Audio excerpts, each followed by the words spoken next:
নমস্কার বন্ধুরা, উর্মির রান্নাঘরে আপনাদের স্বাগত। আমার আজকের recipe crispy potato cheese ball. আসুন তাহলে দেখে নেওয়া যাক আজকের এই ভিডিওটি।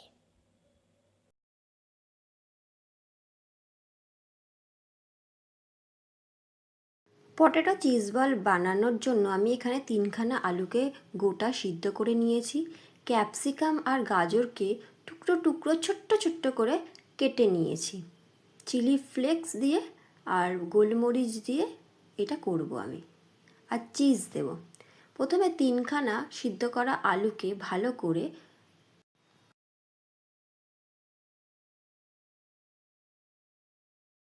কাঁটা চামচ দিয়ে স্ম্যাশ করে নিচ্ছি। স্ম্যাশ করা হয়ে গেছে। এইবারে গাজর কুচি, ক্যাপসিকাম কুচি, নুন স্বাদ অনুযায়ী, বিট নুন, গোলমরিচ গুঁড়ো, চিলি ফ্লেক্স ও কর্নফ্লাওয়ার দিয়ে ভালো করে চামচে দিয়ে মিশিয়ে নিচ্ছি। কর্নফ্লাওয়ার বড় চামচের 1 চামচ দিয়েছি।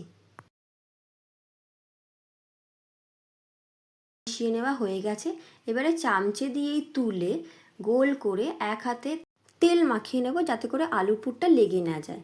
দিয়ে বাটি শেপ করে নেব। বাটি শেপ করে আমি চিজকে চৌকো চৌকো করে কেটে নিয়েছি। সেই চিজটা এর মধ্যে ঢুকিয়ে ভালো করে গোল শেপ দিয়ে রেখে দেব। প্রতিকটা আমার গোল শেপে তৈরি করা হয়ে গেছে।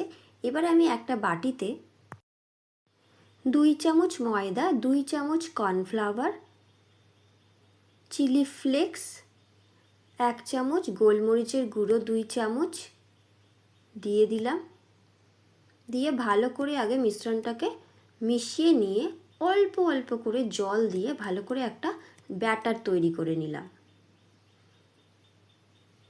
এবারে একটা থালার মধ্যে বিস্কুটের গুঁড়ো নিয়ে নিয়েছি। এবারে আমি কোটিং করে নেব।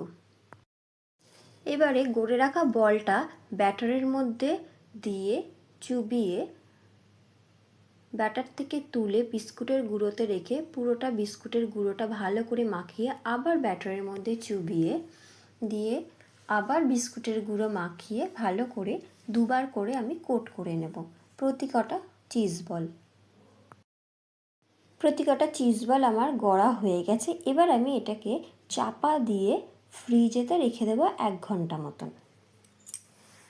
1 ঘন্টা হয়ে গেছে। এবারে কড়াইতে তেল গরম করে একটা একটা করে ফিশ বল দিয়ে ওপর দিকে একটু তেল ছড়িয়ে ছড়িয়ে দিয়ে ভালো করে পুরোটা ভেজে নেব।